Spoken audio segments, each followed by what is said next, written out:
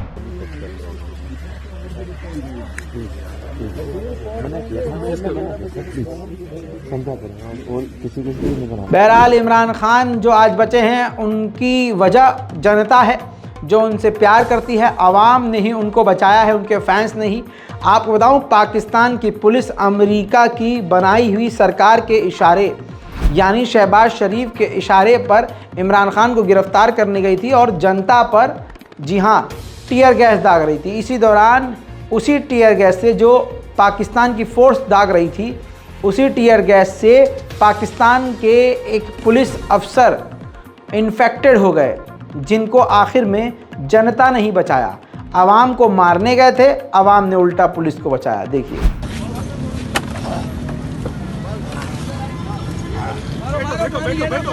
पानी सर पे डालो।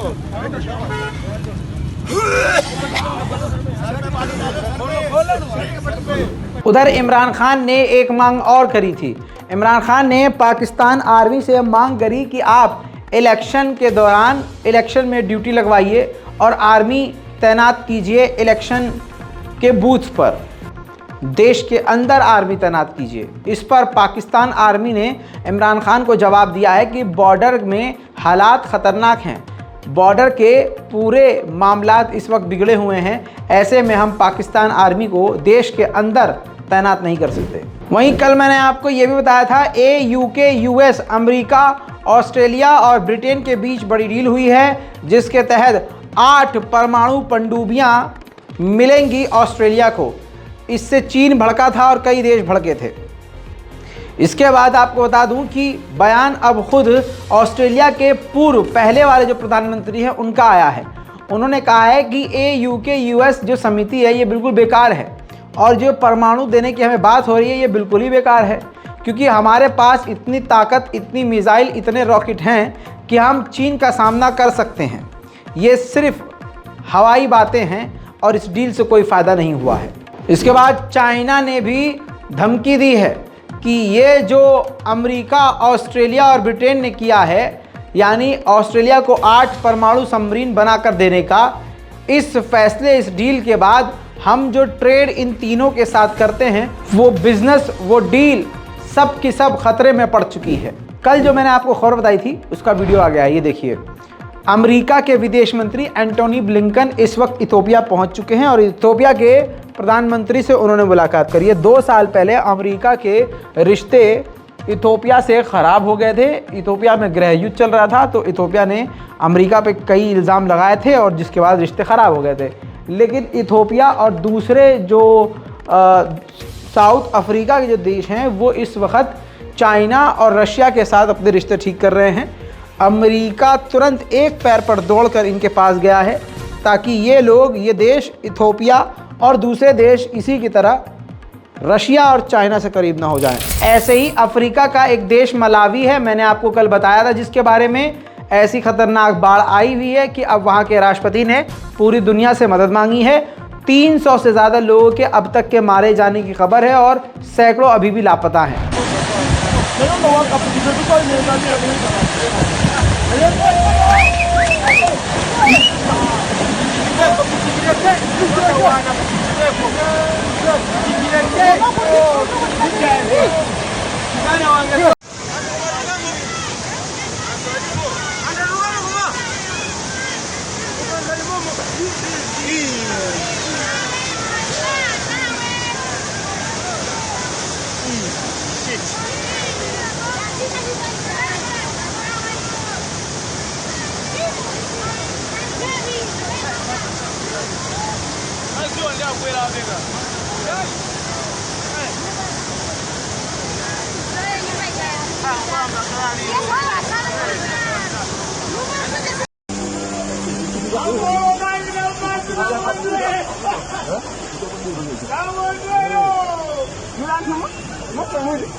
Cyclone Freddy wavuta Cyclone Freddy.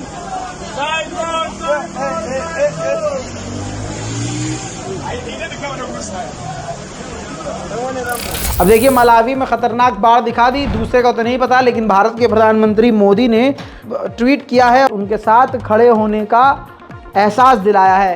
कहा है कि मलावी के साथ खड़े हैं, वो हमारा दोस्त है। साइक्लोन जिस प्रकार से आया है ये काफ़ी हमें परेशान कर देने वाली खबर है। भारत हर तरह से इस बुरे समय में खड़ा हुआ है मलावी के साथ। जिस चीज़ की ज़रूरत होगी भारत वो मुहैया कराता रहेगा। उधर दूसरे दोषियों में आग लगाने वाला देश फ्रांस, जो दूसरे देशों में प्रदर्शन करवाता है, फंडिंग करके इस्लामोफोबिया फैलाता है, इस्लाम के खिलाफ नफरत फैलाता है। एक ही साल के अंदर सैकड़ों मस्जिदें इस्लामोफोबिया के चलते हुए फ्रांस बंद करवा चुका है। आज उस देश के हालात ऐसे हैं कि 1 महीना हो चुका है। ये देखिए, कल तस्वीर दिखाई थी, आज फिर से नई तस्वीर दिखा रहा हूँ। प्रदर्शन तेज़ हो गया है।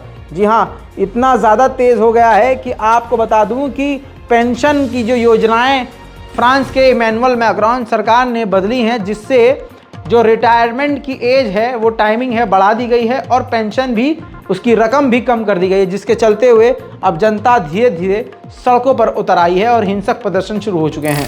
अब आपको एक बड़ी खबर बताऊं, रशिया ने जो MQ-9 रीपर अमेरिका का मार कर गिराया था, इनडायरेक्ट वे में एक्सेप्ट कर लिया कि हाँ हमने गिराया था। असल में हुआ ये कि अमेरिका ने तो सीधा सीधा बता दिया था कि भाई हमारा MQ-9 रीपर Su-27 से उड़ाया है।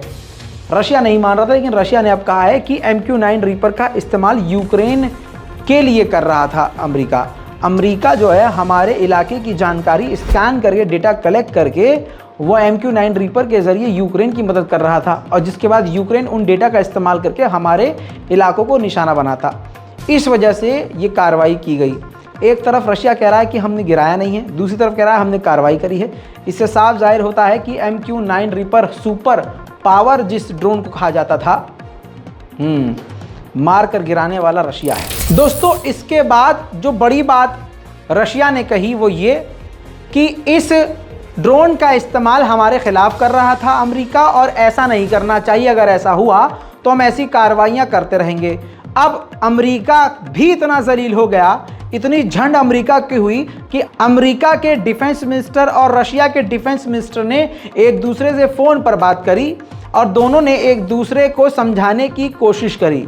हालांकि तल्ख लफ्ज़ों में बात हुई। अमेरिका ने कहा हम अंतर्राष्ट्रीय समुद्र के इलाके और हवाई इलाके में तो उड़ते हैं और उड़ते रहेंगे और अपने अलायंस के साथ गश्त करते रहेंगे। रशिया ने कहा आपको जो करना है भैया करते रहो, लेकिन हमारे खिलाफ कार्रवाई होगी तो हम सतर्क रहेंगे और हैं। अब आपको इंटरनेशनल रिपोर्ट बता दूं, खबर यह है कि अमेरिका को उसका मलबा नहीं मिला है MQ-9 रीपर का, और रशिया को भी उसका मलबा नहीं मिला है MQ-9 रीपर का।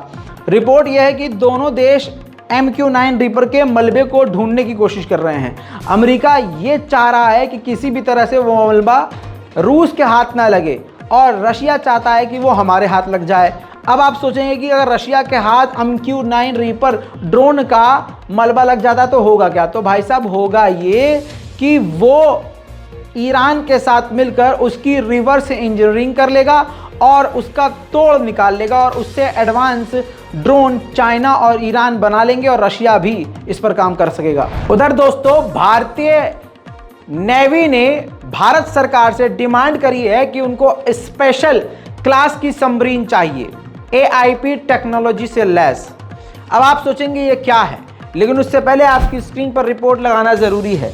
भारत में पहले से भारत के लिए पनडुब्बी फ्रांस बना रहा है। ऐसे में और भी एडवांस सबमरीन की डिमांड भारतीय नेवी ने करी। AIP टेक्नोलॉजी से लैस मांगी है पनडुब्बियां। जी हाँ, जिसका मतलब है एयर इंडिपेंडेंट प्रोपल्शन।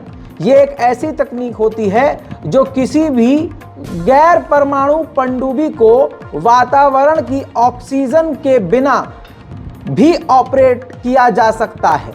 जी हाँ, यानी इसको नेचुरल एनवायरनमेंट नहीं चाहिए। एक समझ लिए सिंपल भाषा में ऑक्सीजन तक की जरूरत नहीं है।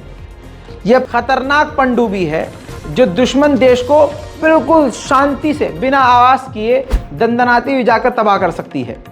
अब 3 ऐसी सबमरीन बहुत जल्द कहा जा रहा है कि भारत में ही बनाना शुरू कर देगा फ्रांस। उधर अमेरिका ने संसद में एक बिल पास किया है जिसमें भारत का पूरी तरह से साथ दिया। अमेरिका ने चीन के खिलाफ जाकर कहा है कि जो अरुणाचल प्रदेश है वो भारत का अटूट हिस्सा है। चाइना उस पर कब्जा कर रहा है और बॉर्डर के इलाकों पर भारत के गंदी नज़र चीन रखता है। ऐसे में अमेरिका पूरी तरह से भारत के साथ खड़ा है। इसी तरह से अगर आप मोबाइल ख़रीदने जाते हैं, फ़ोन ख़रीदने जाते हैं, तो आपको पता होगा जब भी आज से पहले कभी आपने फ़ोन ख़रीदे हैं तो ऑटोमेटिकली पहले से ही उसमें डाउनलोड होकर आते हैं, इंस्टॉल होकर कई सारी ऐप्स होती हैं। ऐसे ही सैमसंग, एंड्रॉयड और कितने तरह के फ़ोन होते हैं। हालांकि आईफोन में भी ऐसा होता है, कई सारे ऐप्स ऑलरेडी इसमें इंस्टॉल होती हैं। अब सिक्योरिटी थ्रेट को देखते हुए, सिक्योरिटी का ख़तरा देखते हुए भारत टेस्ट करने वाला है बिना किसी पहले से डाउनलोडेड ऐप के साथ फ़ोन बेचकर। जी हाँ, मार्केट में इस तरह से फ़ोन अब बेचे जाएंगे कुछ वक्त टेस्टिंग के लिए कि जिसके अंदर कोई भी पहले से कोई सॉफ्टवेयर डाउनलोड ना हो। उधर दोस्तों अमेरिका के निचले हिस्से में एक देश है, होंडुरास नाम है इसका। जी हाँ, यहाँ मामला ये अटक गया है आके कि होंडुरास देश ने चीन के साथ ऐलान कर दिया है कि डिप्लोमेटिक रिश्ते ठीक कर रहे हैं और दोस्ती बढ़ा रहे हैं। और बड़ी बात इसने ये कही है कि हम ताइवान को चीन का हिस्सा मानेंगे। दोस्तों इंटरनेशनल प्राइम टाइम रिपोर्ट में आज अभी के लिए इतना ही। इस रिपोर्ट को शेयर कीजिए, चैनल को सब्सक्राइब नहीं किया तो कर लीजिए ताकि आपको दुनिया भर की खबर ऐसे ही आसान और सिंपल भाषा में मिलती रहे। जय हिंद।